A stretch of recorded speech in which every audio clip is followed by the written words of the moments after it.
할렐루야. 하나님의 은혜와 평강이 이 아침에도 여러분들과 함께하길 바랍니다. 오늘 우리에게 주시는 하나님 말씀은 마태복음 27장 57절에서 61절까지의 말씀입니다. 저물었을 때에 아리마대의 부자 요셉이라는 사람이 왔으니 그도 예수의 제자라. 빌라도에게 가서 예수의 시체를 달라 하니 이에 빌라도가 내주라 명령하거늘 요셉이 시체를 가져다가 깨끗한 세마포로 싸서 바위 속에 판 자기 새 무덤에 넣어두고 큰 돌을 굴려 무덤 문에 놓고 가니 거기 막달라 마리아와 다른 마리아가 무덤을 향하여 앉았더라. 아멘. 예수님이 십자가에서 운명하시자마자 예수님을 사랑하는 그의 가족들과 갈릴리에서 올라왔던 여인들, 또 도망갔다가 슬그머니 십자가로 찾아온 제자들에게는 하나의 큰 근심거리가 생겼습니다. 이제 날은 점점 저물어가고 있는데 예수님의 시신을 어디에 묻을 것인가, 어떻게 장사 지낼 것인가 하는 문제였습니다. 로마 관청에 가서 시체를 내놓으라고 자신있게 청구할 사람도 없었고, 서로 예수님의 시신을 준다 해도 제자들은 거의 다 갈릴리 사람이었기 때문에 예루살렘 주변에 무덤을 가진 사람은 한 사람도 없었습니다. 그때 성경에 혜성처럼 나타났다가 사라지는 한 사람이 있는데 그 사람이 바로 아리마대 요셉이라는 사람입니다. 예수님의 죽음은 많은 유대인들에게 부끄러운 죽음이라는 인상을 남겼습니다. 심지어 잘 죽었다라고 생각하는 사람이 있을 정도였습니다. 그럴 때 아리마대 요셉은 조용히 찾아와 그 가족을 위로하고 그 제자들을 위로하고 어려운 짐을 자기 혼자 짊어진 겁니다. 이 아리마대 요셉은 누구입니까? 이 요셉은 유대의 아리마대라고 하는 이름 없는 동네 출신의 부자입니다. 그리고 사내들인 공회원, 즉 예수님을 십자가에 죽이기로 결정한 나라 최고 법정의 70인 중에 한 명입니다. 그리고 그는 모든 사람에게 존경을 받는 공회원이라고 했습니다. 누가복음 23장 50절에 보면 요셉을 가리켜 선하고 의로운 사람이다 말합니다. 선하다는 말은 인격이 다른 사람과 비교될 만큼 온전했다라는 말이고, 의롭다라는 말은 그 인격으로 삶이 다른 사람과 구별된다라는 말입니다. 그는 인격으로 보나 생활로 보나 다른 사람들보다 다른 데가 있는 지도자였습니다. 오늘 본문 57절에 보면요. 저물었을 때에 아리마대의 부자 요셉이라 하는 사람이 왔으니 그도 예수의 제자라. 어떻게 해서 그가 예수의 제자라고 불리워졌는지는 모르지만 공회원 중에서 예수님의 제자라고 불리워진 사람은 아리마대 요셉 한 사람밖에 없습니다. 그러면서 예수님의 3년 공생의 기간 동안 한 번도 그의 이름이 나타나지 않습니다. 조용한 그늘에서 예수님을 사모하고 사랑하며 따랐던 사람이 아니었을까 추측해 볼 수 있습니다. 바쁜 공무에 시달리면서도 예수님과 가끔 만난 사람이 아니었을까. 하지만 그에게는 약점이 있었습니다. 요한복음 19장 38절에 그 사람에 대한 소개의 말씀을 보면요.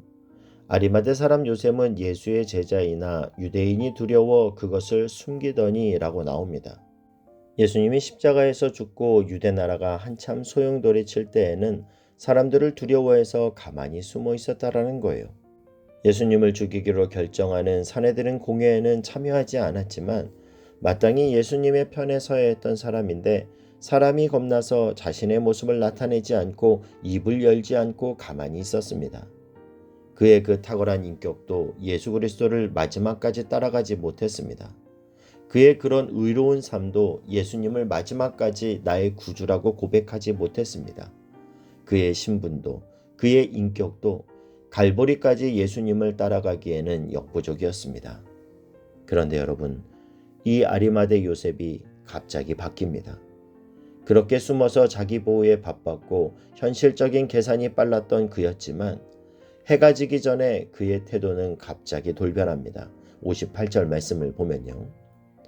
빌라도에게 가서 예수의 시체를 달라 하니, 마가복음에 보면 아리마대 사람 요셉이 와서 당돌이 빌라도에게 들어가 라고 나옵니다. 당돌이 아주 생명을 내놓고 어떤 일이 일어나든지 각오하고 담대하게 빌라도에게 가서 예수님의 시체를 달라고 했습니다. 이 말은 비록 자신의 신분이 공회원이었지만 공공의적인 예수님의 편에 서서 나는 예수의 제자입니다. 나는 예수를 따르는 사람입니다. 라고 공적으로 표현하는 대단한 태도입니다. 그래서 그는 예수님의 십체를 장사하도록 허락을 받았습니다. 여러분, 어떻게 이런 변화가 가능했을까요? 성경에는 그 이유에 대해서 자세하게 나와 있지는 않습니다. 하지만 우리는 쉽게 추측할 수 있죠. 그는 주님이 못 박혀 죽으신 십자가 아래에서 주님을 올려다보면서 그는 조용히 십자가를 통해서 나타나는 놀라운 하나님의 능력에 그 마음이 변화를 받은 겁니다. 처음에는 예수님을 부끄러워했고 소극적으로 따라가려고 했지만 해가 지기 전에 주님의 십자가를 보자마자 그의 마음에 큰 변화를 경험했던 겁니다. 왜 나는 이렇게 부끄러운 제자인가? 왜 이리 나는 예수를 부끄럽게 믿고 있는가? 하지만 아직 늦지 않았다. 지금부터라도 나는 변하겠다. 십자가 앞에서 그는 변화를 받은 겁니다. 사랑하는 형제자매 여러분, 여러분은 이 십자가의 능력을 아십니까? 고린전서 1장 18절에 바울은 이렇게 말합니다. 십자가의 도가 멸망하는 자들에게는 미련한 것이요 구원을 받은 우리에게는 하나님의 능력이라. 십자가는 능력이라고 했습니다. 십자가는 완전히 우리를 구원하는 하나님의 능력입니다. 여러분은 예수의 십자가, 그 능력을 아십니까? 이 능력은 하나님의 사랑의 표현입니다. 십자가를 바라볼 때 우리는 하나님의 이 음성을 들을 수 있습니다. 내가 너를 사랑한다. 어느 정도 사랑하는지 아니? 나는 내 가장 사랑하는 아들을, 그 아들을 버릴지언정 나는 너를 포기할 수 없다. 하나님의 사랑의 표현이 바로 십자가입니다. 그러므로 이 십자가의 사랑에 한번 눈을 뜨게 되면 아무리 절망적인 사람이라도 하나님께서 받으실 수 있는 새로운 사람으로 변화를 받게 될 줄 믿습니다. 이것이 바로 십자가의 능력입니다. 사랑은 여기 있으니 우리가 하나님을 사랑하는 것이 아니요 하나님이 우리를 사랑하사 우리 죄를 속하기 위하여 화목제물로 그 아들을 보내셨습니다. 십자가는 나를 위해 죽으신 주님의 죽음이요 나를 가장 사랑하신 하나님의 사랑의 표현입니다. 얼마나 그 사랑이 위대한지 바울은 이렇게 고백하죠. 누가 우리를 그리스도의 사랑에서 끊으리요? 환난이나 공고나 박해나 기근이나 적신이나 위험이나 칼이랴. 우리를 우리 주 그리스도 예수 안에 있는 하나님의 사랑에서 끊을 수 없으리라. 이것이 십자가의 능력입니다. 아리마대 요셉이 감화를 받은 근본적인 원인도 여기에 있습니다.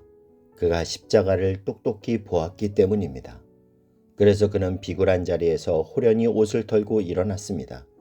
그는 소극적인 자리에서 생명을 걸고 주를 위하여 살겠다라는 적극적인 태도로 바뀌었습니다.